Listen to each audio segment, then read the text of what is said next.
to devote my time to Chinese. Chinese sort of took over all my time and energy. So my parents were really worried in those days that I wouldn't find a job.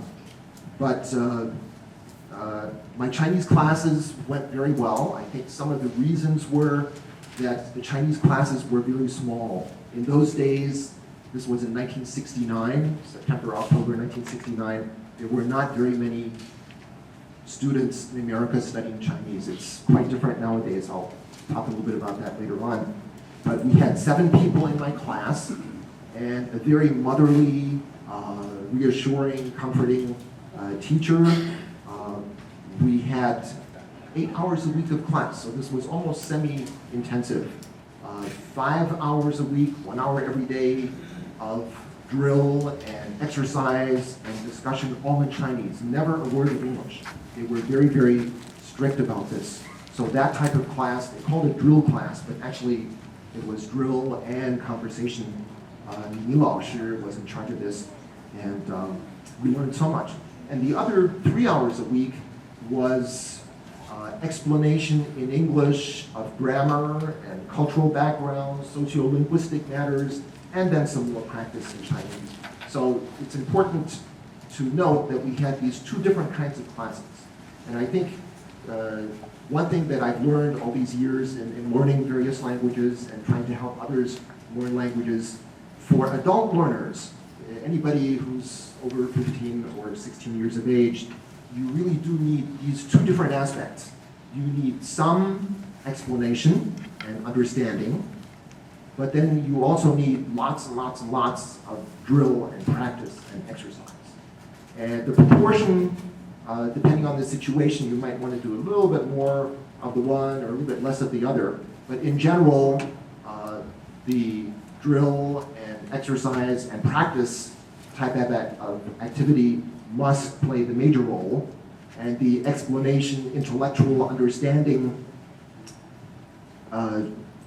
there's some need for that, but it mustn't be overdone. That should have the minor role. This is sort of a little bit like the difference between education and training. Education is wonderful, but when it comes to language learning, some education is useful, but the emphasis must be on training. So, when I turned 20, it should have been my junior year, but because of the strange program I was in, it was actually my senior year, my 3rd year in college. I won a scholarship, an International Rotary Foundation scholarship, to go to a Chinese-speaking area.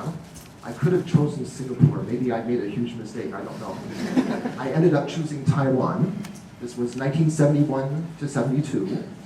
And I went to a university called Duoli Zhengzhi Daxue as a freshman in the Department of Chinese. And in those days, in the Department of Chinese at Zhengda, one did one's compositions in Wenyan, classical Chinese. Taida was already more modern. They did it in modern Chinese.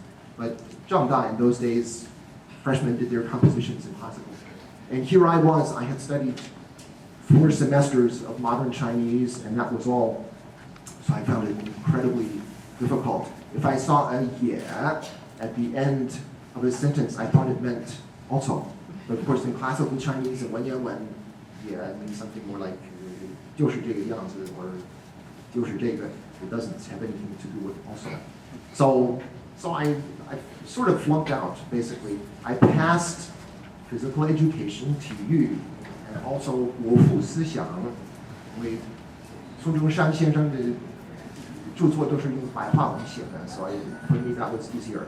But Chinese, 中国通史, Chinese history, I think I got 70, and then some other classes I got 60. So the second semester I did something very different. I went to a Jesuit language school for missionaries in Hsinchu and studied Mandarin there, and also started the study of Taiwanese, which is basically Hokkien or Fukien, Amoy, goes under many different names. So that was my first time in Asia.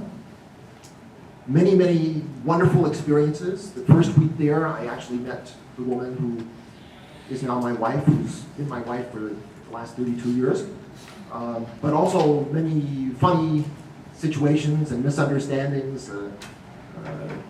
I remember my godmother, my grandma, a lady originally from Shanghai, invited me once to her home. She said on the telephone, 请你到我们家来吃饭. So, or maybe 便饭. And so I arrived at her home, and she said, 今天晚上没什么菜, 没什么菜. 没什么菜, that means there isn't any food. Did I misunderstand? So I told her, 没有关系，没有关系，我刚刚10分钟以前已经在对面的那个牛肉面摊已经吃得饱饱的。So I guess she was a smart lady.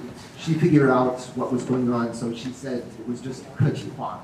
It was Chinese 客气话. So then I told her what I said about eating, that was American 客气话. So actually I was very hungry, so it all worked out.